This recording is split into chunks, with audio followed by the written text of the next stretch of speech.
today. So let me ask you to raise hands on one of my questions. How many of you remember the first time you started walking as a baby?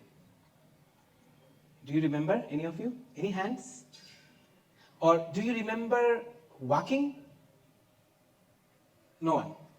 Well, I can raise my hand. I learned walking again at the age of 25. And that is something I realized that one of the toughest thing that a person can do. And we don't realize that because we see the babies walking so naturally and we believe that it's so easy. But I learned it at the age of 25, and I realized how difficult it was. You know what? At a fraction of a moment, at a fraction of a time, a nanosecond, both of your feet are up in the air. And that's something I realized that no one knew before. And I'll come to that later, that why and how I learned walking again. I belong from a very middle class family. I was born in Dhaka, of course, but like any other family, my father used to work in a very middle job, and once he went for the Middle East, and then we also moved with him. And 15 years of my life was so ordinary. I mean, you can understand, we belong from a middle class family. The only entertainment I used to remember weekly was going with my dad to bring letters from the post office. We had a post office somewhere, and I used to go with him every Thursday to bring letters from the post office, and that was so exciting that we were going to bring the letters from the post office, which is now even don't exist. And then, starting from there, I ended up working in Bangladesh in 17 districts across.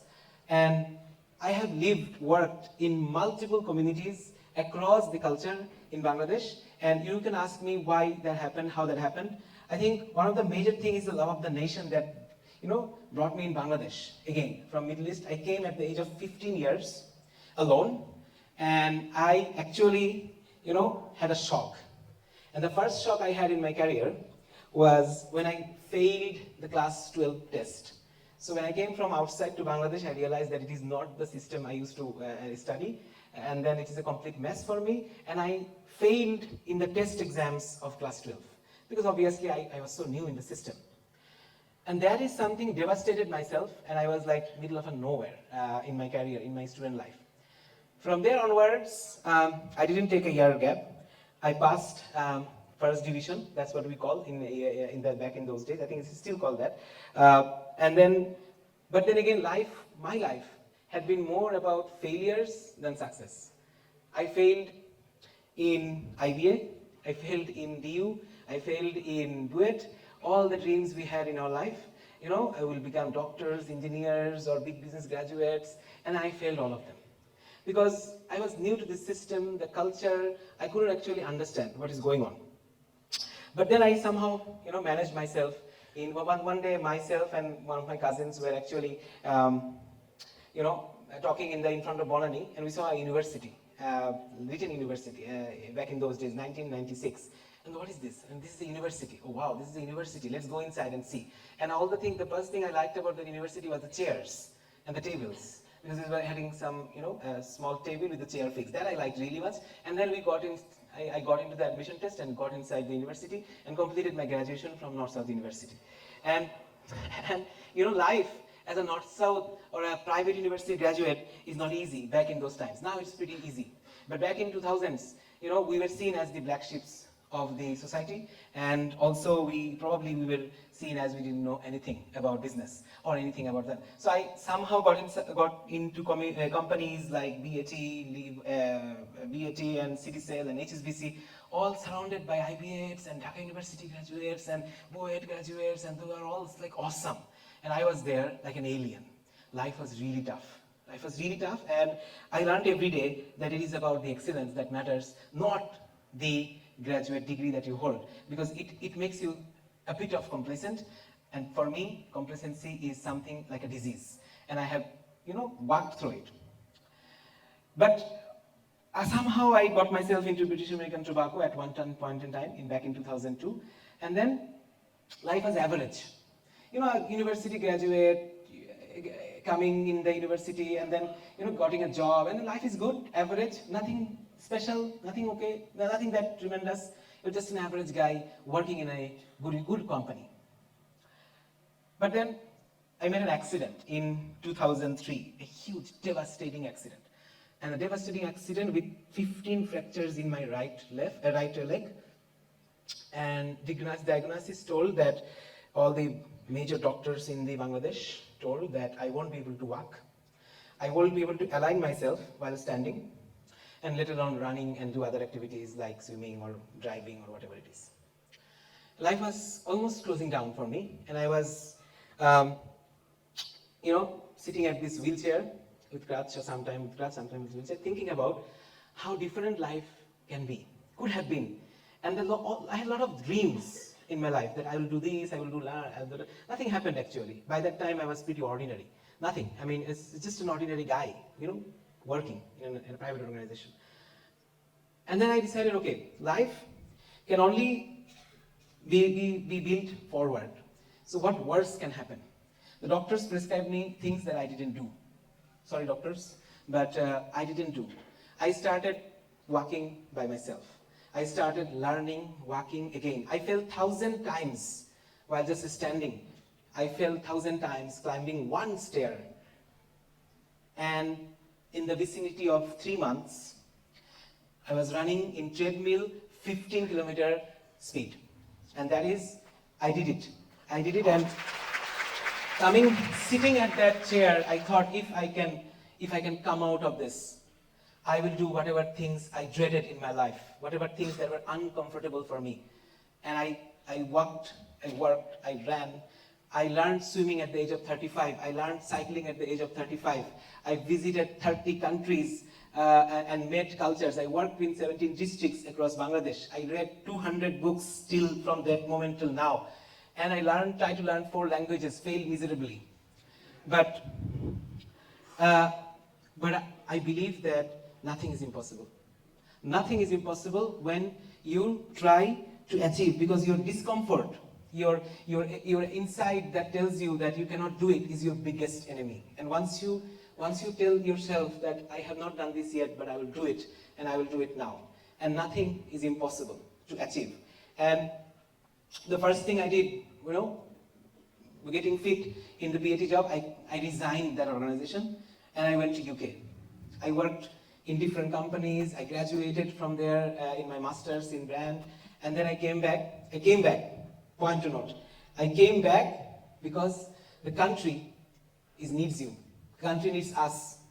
Country cannot be flourishing without us, I tell you. And everybody thinking today, we will go outside, Canada, US, Australia, developing ourselves, developing career. I tell you, that is what not the future for us.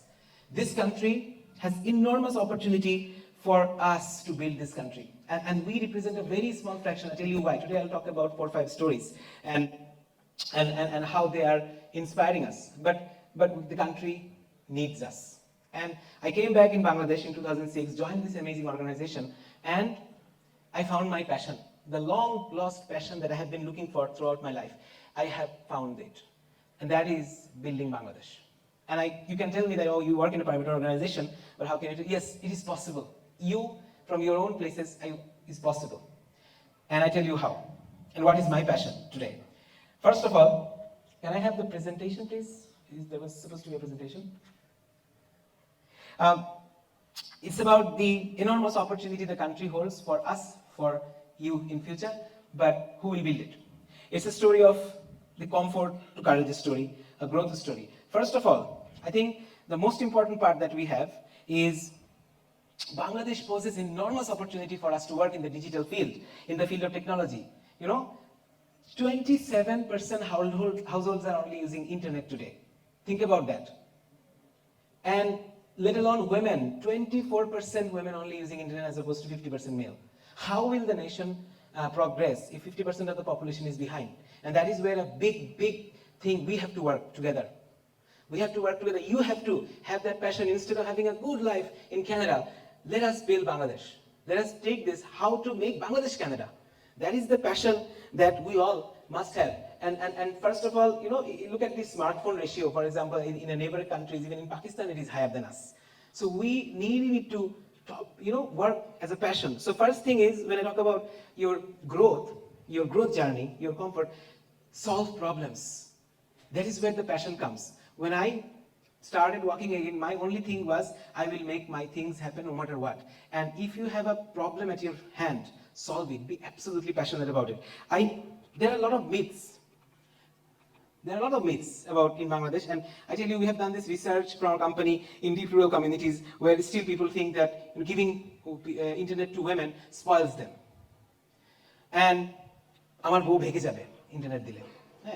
And then internet is only used for entertainment, only used for gaming. Not true, not true, not true.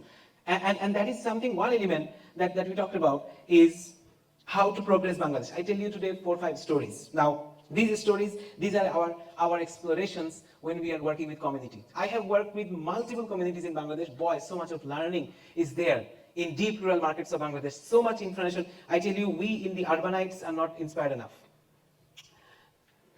Meet this guy. This guy named Moon from a Sapahar village of Noga. During this COVID period, when the entire world was closing down, and he has a mango garden, and he thought that how can I not accept this situation and turn around. So he opened up a page in his Facebook and tried to make that page in different dimension, and he also tried to educate that in his village, and his more village, then his upazila, and today, along with Moon, there are hundreds of sellers in his community who are selling mangoes, and that sale is whooping 30% more even during pandemic time, and it is now reaching more than 200%. And that is directly people can buy from these guys. And he is now running training sessions, how to open a page. And there are enormous response this guy has developed. Think about that. Unable to accept the situation, and he found a solution. And it's just a simple guy in a village called Sapahar in Noga. Another story. This is one of the most inspiring stories I have come across. Meeting this gentleman is an inspiration. He is from Lokhitar Tetulia Gram. His name is Doyal. And Doyal is he didn't pass the exams, but I request all of you to go to his page, Doyal, the philosopher, and look into this guy is now teaching English in his entire community from YouTube. He has learned, and I tell you, there are maybe top 20 people in the whole country that can match his accent. So much beautiful accent, and you will be mesmerized to know his accent. And all he did, sitting in a Lokhitar Tetulia, which is the most remotest place in Bangladesh, learning and developing himself, and now he's one of the top influencers, earning money, but he's a krishak, he's a farmer. But at the end of the day, he's earning huge money from the influencer community as well. Now, isn't that great? Isn't that somebody really talking about that? And they don't have any formal education yet. Another story, a girl named Pooja, and she is from Gandhichhara, Srimongol. Again, another deep community, tea garden community. You talk with her, I talk with her. So much inspiration. She's an HSC candidate now. During COVID, when the entire village went dark, because this is backward communities, vulnerable communities, she decided to enroll in a education platform because her father was a retailer, a telecom retailer. She somehow got a mobile and then started this learning from this platform, education platform. And not only she learned, she inspired her classmates. And you know what? The Gandhichhara Gram actually did record result in SSC in 2022. Amazing, right? And this one girl, so smart. I talked with her in Srimongol, and she was an inspiration to me, big inspiration. Again, another example, I think many of you see Dina. Dina is from Madhupur, Sylhet. She earns $3,000+ every month sitting in Madhupur doing freelancing job. She learned all of these freelancing skills from internet, sitting in a deep village of Madhupur, and now she's earning more than $3,000 a month doing freelancing. And not only her, a community of 600,000 people in Bangladesh now doing this community work from their villages, serving global market. Isn't that great? Now give a big hand to Dina for bringing Forex from Bangladesh. Lastly, this story is a story of women. Women coming forward to save their families. Now, Pushpa is not an extraordinary woman. She is just from the millions of women doing household chores in her place. She's from Bondarpur, Chittagong, Chattogram, and she's just an ordinary housewife. But then a devastating incident, her husband lost the earning capacity and she had to step in. She opened up a shop in the male-dominated trade industry, started selling small things like mobile recharge, gradually upgraded herself to mobile repairs, and now she is also educating other women in her other shops. Bondarpur now has thriving 20 plus women retailers across the community inspiring from her. And she is the inspiration. Now, what I'm telling this story is because you see, you are in a situation of, I know most of you are business graduates. We have only 168 hours a day. And if you minus everything like 8 hours sleep, 3 hours extra other food, sleeping and everything, and also a lot of other things here and there, you still find 40 hours, you cannot find what do I do in these 40 hours.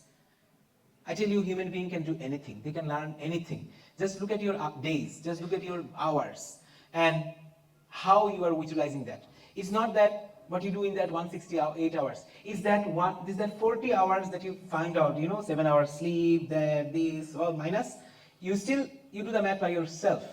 And then you're not able to account 40 hours. That 40 hours is what will build you across and how you develop yourself. So I will end up my speech today talking about, don't look into the, flashy life of social media. They do, those 8 hours sleep, diet, this, that, wearing clothes, everything. This is an elevated, inflated life. They don't tell you what goes inside. I am telling you what goes inside. Okay? Coming here at this stage, I have done hundreds of training, hours of training across different platforms because I'm just an ordinary guy. I need to be developing my skills every day. Still I'm learning. And still I invest hours and hours of training because I need to learn. It's not a, luck that I'm here. You have to grab it. If I can do that, anybody can do that. I tell you, because I don't have a mama chacha. I graduated by my own hard work. And it can be delayed, but life is about failures, not about success. I tell you, life is not about success. It's about failures. And you have that failures to have that success. And utilize your time wisely. Utilize your time. It's about constant learning. It's about having. But if you have that problem-solving mindset, I think you will achieve this. From comfort to courage, I believe every one of you will have a growth story of your own sitting here or standing here today talking about. And I look forward to that bright Bangladesh ahead. Thank you.